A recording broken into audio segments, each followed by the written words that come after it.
Hellurei, vieläköhän mä osaan vlogata. Mä tämmösiä ihan aikuisten oikeesti raakoja vlogeja on kuvannut viimeksi varmaan joskus 2020, 2021, omin kummi. Mut Holopaisen arkeen ajasta siitä on kulunut jokunen vuosi. Ja ajattelin pitkästä aikaa kokeilla, että vieläkö mä osaan vlogata. Ja ylipäätään onko niinku tämmöisille rennoille vlogeille, kaikki on nykyään niin ylituotettua. Itsehän en tähän syyllisty yhtään.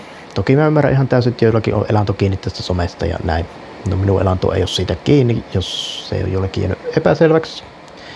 Niin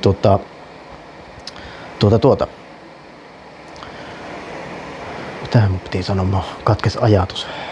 Näin tässäkään, kun ei mitään teleprompteria tai tämmöstä, minkä kautta yleensä lukee nämä tekstit, enää mä luen nyt mitään. Mutta vieläkö jengi jaksaa katsoa vlogeja? Sitä mä vaan mietin, että sen aika näyttää. En tosiaan ole hirveästi tämän kaltaista sisältöä kuvannut, mutta katsotaan, jos tässä otettaisiin tämmönen pienimuotoinen sivuprojekti. Ja tänään tosiaan perjantai, 17. päivä. Tunnin päästä pitäisi lähteä töihin, mulla on yövuoro, pitkä yövuoro onkin, kun semmonen 11-tuntinen yövuoro.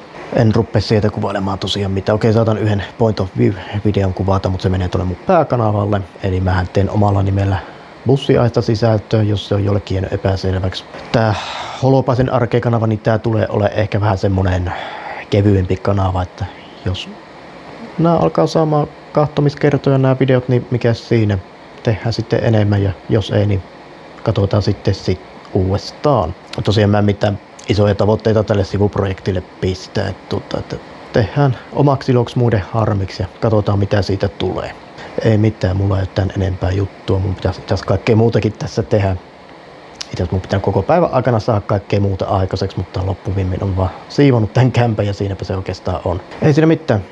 Tykätkää, tilatkaa, jakakaa ja kommentoikaa. Ei mulla muuta. Näemme sitten joskus jossain jollakin tapaa. Ei muuta kuin moi.